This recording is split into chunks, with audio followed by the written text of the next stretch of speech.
बहुत ऐसे कंपनी हैं जो अपने चरम सीमा पे जा रहे थे, दिनों दिन ऊंचाइयों की सीढ़ी चढ़ रहे थे, दिनों दिन अपने कामयाबी के रास्ते खोल रहे थे, लेकिन एक दिन ऐसा वक्त भी आया जहां वो कंपनी शून्य से शिखर पे गए थे, शिखर से बिल्कुल शून्य पे आ गए। ऐसा क्यों हुआ? क्योंकि हर एक समय, हर एक पल कुछ ना कुछ हमारे जीवन में परिवर्तन होते रहते, कुछ ना कुछ हमारे जीवन में ऐसे समस्या उत्पन्न होती रहती है। हम हर एक पल हमारे जीवन में ऐसे ऐसे कोई ना कोई आइडिया आते रहते हैं हमारे जीवन में।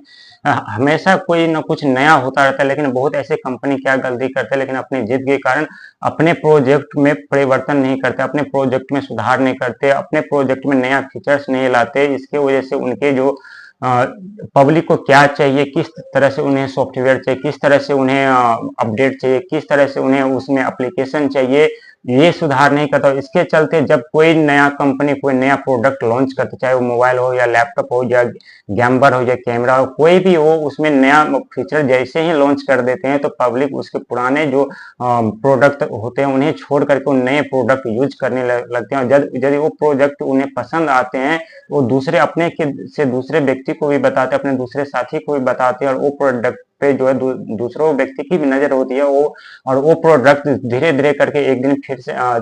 शून्य से शिखर की तरफ बढ़ने लगता है। लेकिन जो कंपनी अपने जिद पे अड़े रह जाते हैं, वो कोई अपडेट नहीं करते, वो कंपनी धीरे धीरे करके शिखर से शून्य पे चले आते हैं। क्योंकि इस जमाने को हमेशा कुछ ना कुछ नया चाहिए होता है, कुछ ना कुछ नया अपडेट चाहिए होता है, कुछ ना कुछ ऐसा नया फीचर्स हमें चाहिए होता है। लेकिन हमें सही समय पर सही जानकारी नहीं मिलने के कारण हम अपने जीवन में आगे नहीं बढ़ते, और इस सब का कारक माना जाता है राहुदेव महाराज। क्योंकि राहुदेव महाराज हमेशा नए नए फीचर्स लाते रहते हैं, नए नए अपडेट लाते रहते हैं, नए नए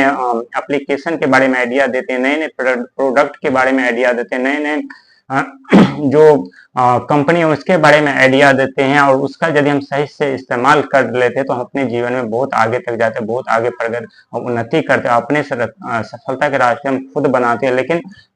आप सुने होंगे ऐसे कोई कंपनी था जो पूरा मार्केट, पूरा इंडिया में या पूरा विश्व में उनका ही भलवाला था। वो कंपनी का जो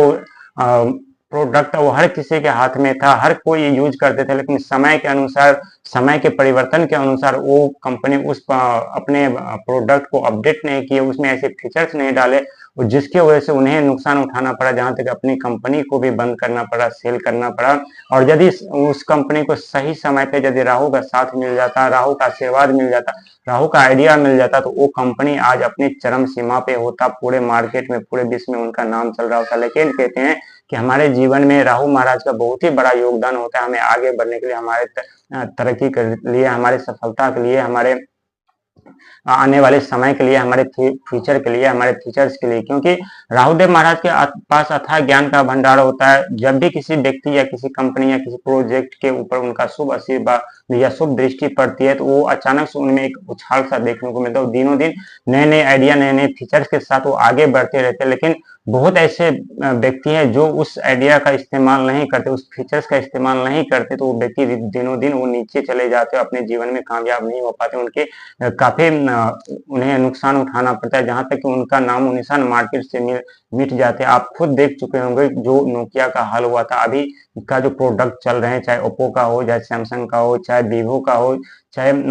एलजी का हो, चाहे सोनी का हो, ये सब का जो प्रोडक्ट अभी मार्केट में एक रनिंग के लेवल पे जा रहे हैं। और इस साल तो जो सोनी कंपनी के जो प्रोडक्ट है वो सबसे ज्यादा बिकने वाला है, क्योंकि राहुदेव महाराज कुंभ राशि में विराजमान है, और जो सोनी कंपनी है उसके स्वामी शनिदेव महाराज भी, शनिदेव महाराज है जो कि कर्म के फलदाता हैं। और शनि महाराज के राशि में राहु महाराज का आकर के विराजमान होना, ये उनके भविष्य के ये बहुत ही बड़ा योगदान होगा, बहुत